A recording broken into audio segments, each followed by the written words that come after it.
Like, I'm just upset. I'm frustrated, God. I don't even know.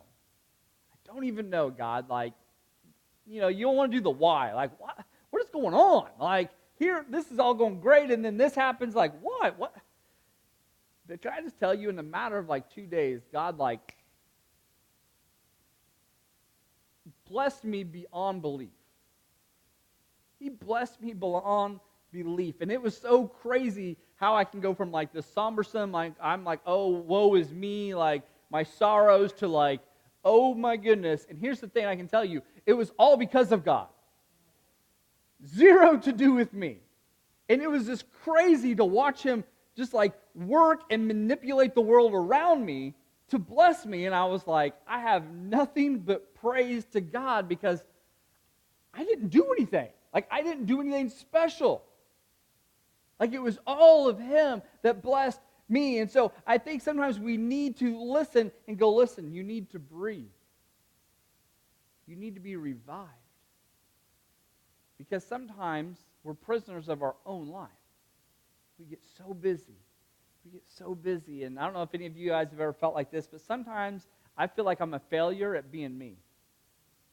Like, I'm like, you know what, Jared? Like, there has to be a better Jared out there somewhere. I don't know where he's at, but there's got to be a better one of you out there. Because, like, you're just not doing this right. And you're messed up, and this isn't going right. Like, you fail at being yourself, and God's saying, listen. He wants to revive you. He wants to revive you. He wants to give you new strength and new energy so you can live again. So you don't have to be a prisoner to yourself. And we're gonna end like this. So, ladies, think about this with me real quick. What if your husband came home and maybe he had like a bouquet of flowers, or maybe some chocolates, or maybe tacos? That's what I would like. But maybe he brought some of those home, right? In your heart, like,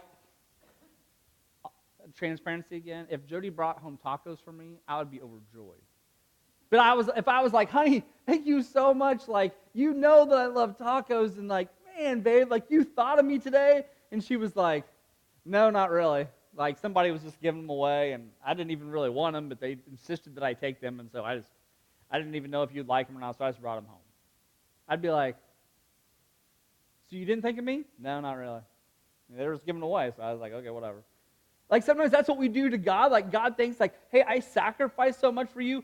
I've done so much for you. Like, look at the stars, look at the waterfalls, look at the sunset. Like, all those things are grand, but they pale in comparison to you. And we go, yeah, that's nice. That's nice. And like, he's like, no, you don't understand. Like, the sacrifices that I've made just to love you, to have mercy upon you. That is how much I love you. That's how much I love you. And it goes like this. Some of you come here today and you think like, the bald guy has the magic answer. And we're not talking about Gary. We're not talking about Gary. We're talking about, some of you think I have the magic answer. But I don't. And here's why. I thought this awesome example today. What's this? Man, you can't even get people to say paper airplane. What is this? Yeah, it's an airplane, right? I guess. What's this thing supposed to do?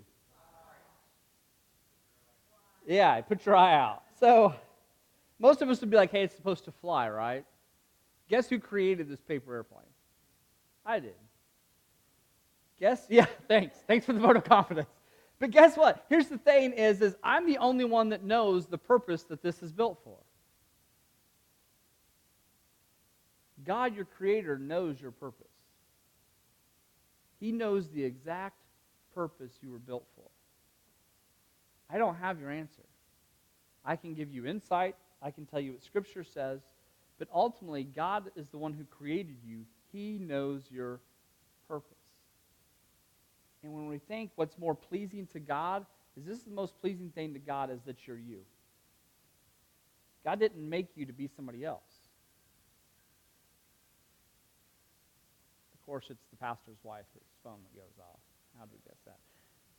Yeah, exactly. See, Melissa, you're always good at that. She's just, yeah. But that's the thing, is nothing is more pleasing to God than you being you. He created you to be you. So what's that look like? Does that look like you have to volunteer for everything at church? No. Who said that? Sandy?